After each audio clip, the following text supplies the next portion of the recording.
Son of a bitch.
Hey everybody, welcome to episode.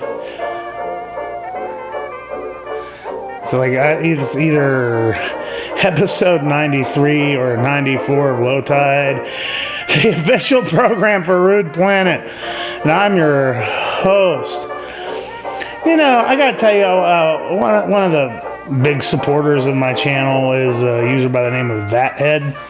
And I talk with him all the time on Instagram, or at least the times when I'm on Instagram, because I don't use Instagram that much. I've not gotten used to. I'm not one of these kind of people that takes a lot of pictures of myself. I've never been that way. I know, there's probably only 3 or 4 pictures of me in high school total.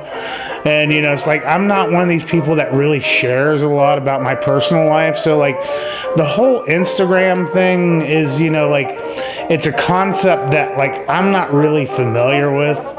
You know, it's I could, take pictures of my comics and stuff, which I do for my channel. But, I'm just kind of a private guy by nature. And so, but, whenever I'm on there, I always got, a few messages from that head. And it's like last week, he's like, you got a homework assignment. You're going to watch Army of the Dead. Fucking, it's a Zack Snyder movie. And I knew that. But, it's one of the things that's going to be going on with the channel during the summer is I'm going to be doing more movie-related stuff for the channel. So, the one of the things that, to, keep me sane, it's comic books, is one part of things I do, but, movies is another. So, yeah, I'm going to be doing more of that. But, man... I went on there early. It's this is a Saturday edition of Low Tide. I wasn't really intending on being that, but I just had a hard time getting my shit together this week. And that worked in my favor because that gave me a little bit of time to catch up on Zack Snyder's Army of the Dead. And it's on Netflix. And Jesus Christ, man. I'm going to put this right out here. I'm just going to make this statement. Gamer culture has ruined movies, particularly action movies or horror movies or whatever. That just seems to be the milieu that a lot of the genre movies are in now. And yeah, my God, it was... Okay, so the concept of it is that there's some sort of plague that the government knows about that through an accident is unleashed upon the world. And you have a zombie apocalypse breakout in Las Vegas. And because it's Las Vegas, casinos have money, and so you got people that are like, we could go into Vegas and we could go and steal money from the vault. And, oh my God. And it's done by Zack Snyder, so...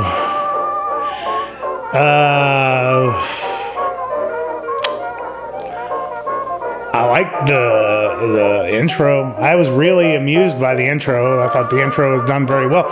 Even though that kind of intro was done with Zombieland. That's the problem with... I used to have long hair in high school, and I cut it off after I moved to the desert. I'm not used to having it again. But I get it everywhere. Anyway, like... what was I going to say? Yeah, the intro, that sort of thing was done with Zombieland before. It was done a lot better here. The slow motion and the ironic music and the silly stuff going on. And I enjoyed that for what it was. I enjoyed that. I liked that. But I also knew after I saw written by Zack Snyder, director of photography, Zack Snyder, directed by Zack. I watched the intro, the opening credits, and I'm just like, this is going to be as good as it gets. And I'll tell you this, it's like Zack Snyder. What was it? His first movie was the Dawn of the Dead remake, and like I've warmed up to that movie over the years, but like when it came out, I found it to be a highly annoying and highly condescending film, particularly when the original Dawn of the Dead from 79 was a brilliant piece of satire that mocked consumer culture and other aspects of the human condition, and it was just a wonderfully thrilling and exciting adventure. And it was reduced to being just a zombie movie. But the big twist was that zombies are fast moving now.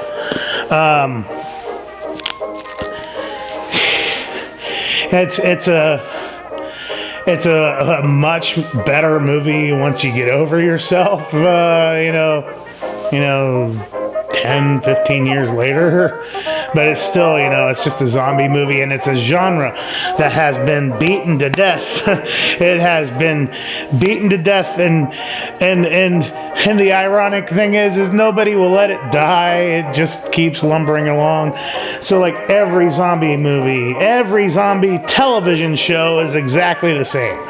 And so like that's what you get here, is that you have all the same tropes that you would find in zombie entertainment will be found in this movie.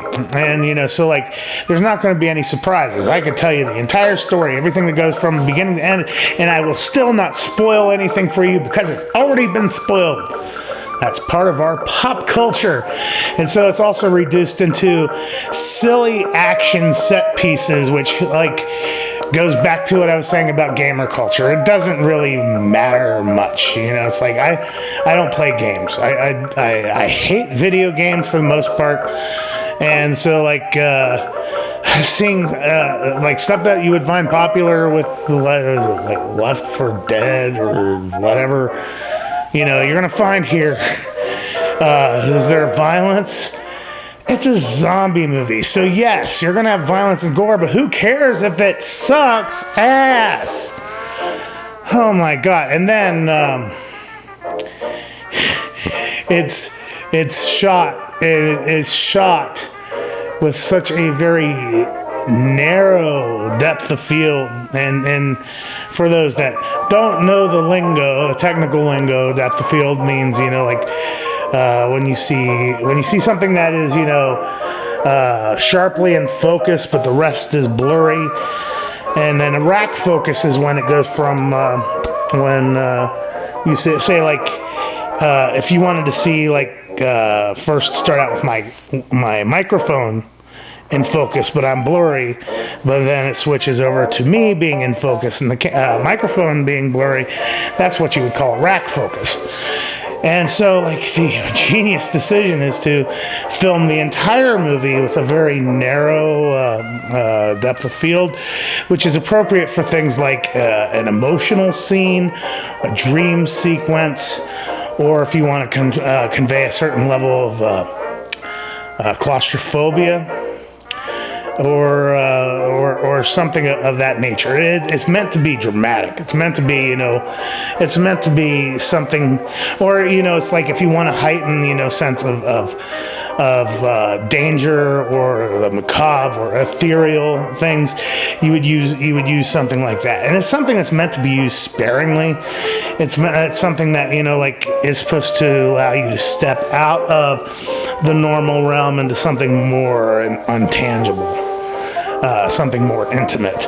And so, like, but the entire movie shot this way. So, like, it comes off as if a film student just learned how his camera lens works for the first time and has, gotten his jollies off from watching Terrence Malick trailers.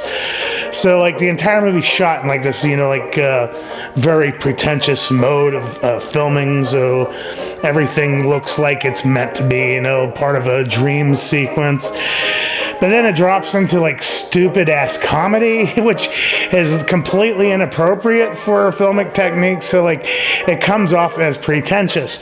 And, so, like, and then you doubly add that this is Zack Snyder, and he's director of photography this time. So that's all 100% on him. So it's a travesty. And, like, it's 2 hours and 28 minutes. I will never get back. This is absolutely garbage. This narrow depth of field works fine and like maybe about 5 sequences of the movie where that's appropriate. Like when we encounter the zombie queen, we have a very low angle, canted angle type shot where we see the zombie queen. We see, like, the sun behind her and, like, a little bit of lens flares. And, it takes you into the realm of the uncanny. And so, like, it's a very beautiful shot. In fact, all the shots, most of the shots involving the zombie king and queen are very appropriate for that, because it really enhanced this, like, otherworldly thing. And I thought that was very well done. There's a couple of other emotional aspects where, like, that was very done. But, like, when it gets into jokes and stupid shit, and you got the dumbass millennial character saying stupid shit, and, like, just little quips along the way. That technique becomes very, very pretentious and very annoying. This is possibly this movie. If House of the Dead were directed by Michael Bay instead of Uwe Boll, you'd have Army of the Dead. And I just thank you, that head. Thank you very much. So I don't think I'm ever going to watch another Zack Snyder movie again. I don't think I'm going to do that ever again. I think this is it. He did fine with 300, and he did fine for the most part, for half of the way for Watchmen. But, like, back in the day, they were saying that Zack Snyder was going to be the next Stanley Kubrick. Good fucking God, man. This is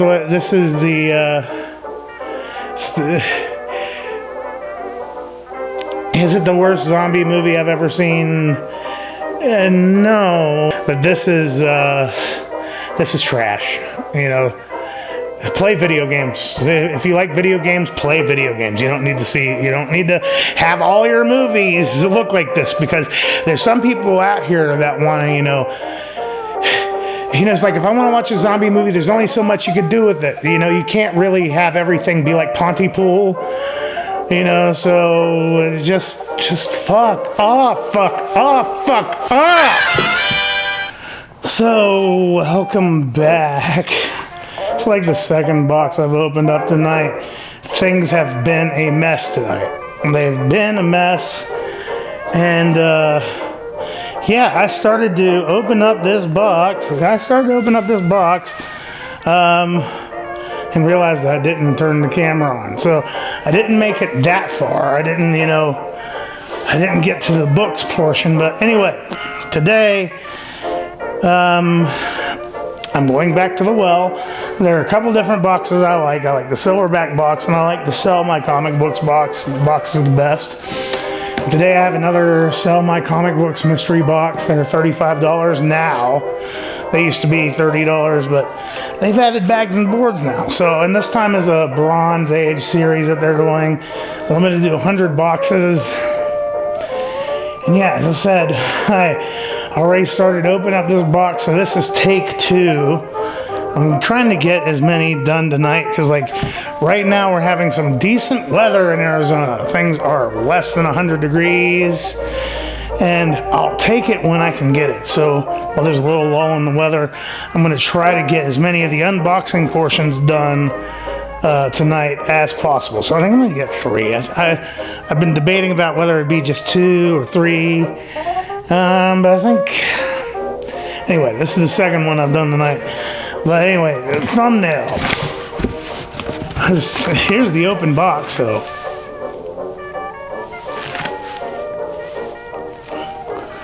If that works. Anyway, yeah, they're $35. This is as far as I got. But yeah, they tell you a little bit about it. Here we got, strictly limited 100 boxes, 10 randomly selected and curated Bronze Age comics per box. Surprise key issues, 1 in 10 boxes contain a bonus 11th key. Grand prize, 1 in 100 chance. What If, Volume 1, Number 10, Jane Foster as Thor. Free shipping. Can't go wrong. And seriously, other than the first one I opened, I've not really had a bad box at all from these guys. And this is really, as far as this channel goes, Sell My Comic Books and Silverback are the 2 highlights. So anyway, since I made it this far, this is just, just so that we stay on topic here. And this is also for Stevie, the eBay knife. Yeah, anyway, that's that. That is out of the way. But yeah, there are 10 books. They can be any number of things, but they're always a surprise and always a pleasure. And so let's just begin. So we begin with New Teen Titans, number 24. That's a great cover. This cover is pretty famous too, I think, if I remember correctly, because I remember this book being all over the place back in the day. So we got Teen Titans number 24, New Teen Titans. So yeah, I'll take that all day. And then science fiction. Startling Stories by Shelley Mayer, Elliot T. Magan, Paul Kupperberg, George Cashton, Arnold Drake. Time Warp number 5. So yeah, I'd take all that sort of stuff all day too. So yeah, that cover's good too. Oh yeah, that's great. And then we got Korak, Son of Tarzan. Yeah, man. Edgar Rice Burroughs. Number 53. I have a bunch of these. So, I love these old covers, man. This is great stuff. This is a This reminds me of some of their older boxes here. I used to throw in a bunch of like Silver Age stuff in like the past boxes, and it looks like this run is just Bronze Age.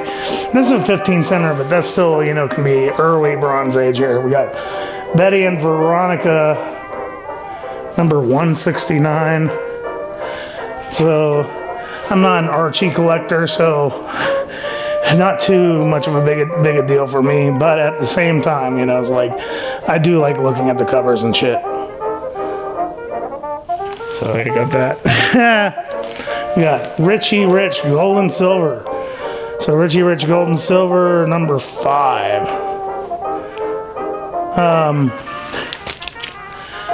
Yeah, I like cartoon books, but I'm not going to collect them because right now I've decided I'm going to like free up space here in the garage. So yeah, but I will take this, man. Here we got the Whitman Harlem Globetrotters. I don't know what number this is because you have to open it up and look at the indicia. But it's the Harlem Globetrotters. It's like Hold That Hillbilly, feuding and funning with the Globetrotters. That's fantastic. Yeah, that's going into my collection, never to be seen again. Man, I love it. I love it. And so now we're Captain Canuck. We got Captain Canuck, number 7. So we got Captain Canuck, number 6. There you go. And then, all right, here we go. Action Comics, number 456. Jaws of the Killer Shark. Fucking A, we got Superman versus a shark. You know, when I was little, I kept a scrapbook of like Jaws advertisements. It's like back in the day when Jaws came out, like it was all Jaws hype. Everywhere was Jaws, you know, all the advertisements had sharks in them and shit. And so like I kept a scrapbook of like all that stuff. And it was like pretty comprehensive too. I have no idea where it's at. I had, it's somewhere in the house. Whenever I find it, I'll do an episode on it. Cause like it's pretty fascinating stuff. It's like it goes way back into the 70s. But yeah, I'm working on my Superman box, so I'd take these all day. Oh yeah. We got The Living Mummy, number 13. Fantastic. Fantastic. That's what I'm talking about. You never know what's going to be in these boxes. There's always going to be surprises, and I'll take them all day. I have a little bit of a rivalry with Brock Morgan over these, and I have to say he's winning this time. He is definitely winning this time. He's definitely ahead. But I don't care. This is all stuff that I would collect. Other than that, Archie, but at the same time, I think I can find a place for it. But yeah, that's that. So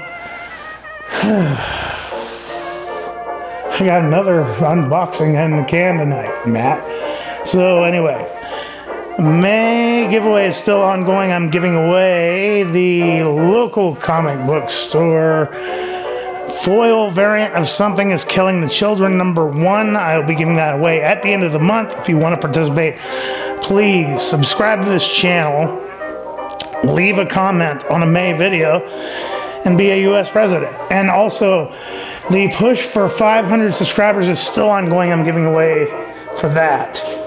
Amazing Spider-Man number 55, signed and virgin, with Patrick Gleason variant. I'll be giving that away once I reach 500 subscribers. So, the sooner we get to 500, sooner I get that out of my house.